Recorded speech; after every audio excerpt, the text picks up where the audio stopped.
Hi! Welcome to my YouTube channel.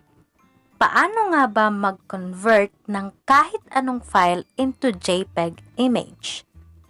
Nawala tayong i-install na app sa ating mga laptop o computer. So kung gusto mong malaman kung paano ito gagawin, mag-subscribe ka muna po sa aking channel kung bago ka pa lang po. At i-click mo ang notification bell para ma-notify kita sa mga bago kong videos. So start na po tayo. Una po, i-search natin ang Snipping Tool. Ito ang ating gagamitin para mag-convert ng file into an image.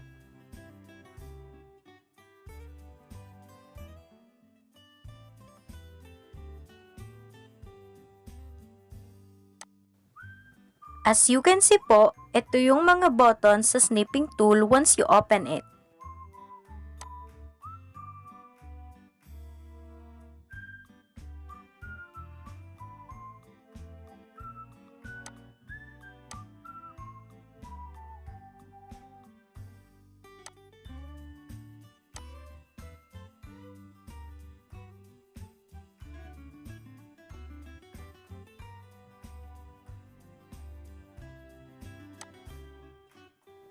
So kung mag-start na po tayo na mag-convert into an image format, for example, ito lang na portion ang gusto kong gawin na image.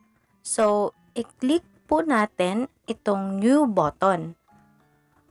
Once na na-click nyo po ang new button, ito po yung mag-a-appear, and then, drag mo na lang po kung saan mo gusto na mag-snip ng file. So, save na po natin ito sa ating laptop. So, i-click po natin ang save button. Ayan po. Once you click po, ang gagawin nyo na lang ay maglagay ng file name. At gusto ko po siyang i-save sa desktop. And then once po natapos ka na, click mo na lang po yung save button. Ayan. Andyan na po siya sa ating desktop at image na po siya. So, magbibigay pa po ako ng another example para masabayan nyo po ako. Since hindi ko naman po na-close yung snipping tool kanina, i-click na lang natin ulit ito. At mapapansin nyo po na nandito na yung recent na in-snip natin kanina. So, kung ready ka na mag-snip, click na lang po natin ang new button or sa ating keyboard, press Ctrl-N and automatic na po na tayo ay mag-i-snip.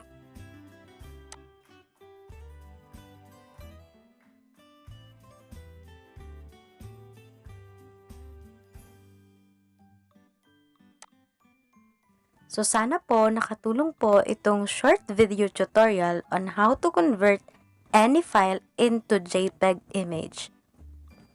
Maaari po kayong mag-comment sa comment section kung ano pong mga tutorial ang gusto nyong gawan natin ng videos. Yan lamang po. Maraming salamat!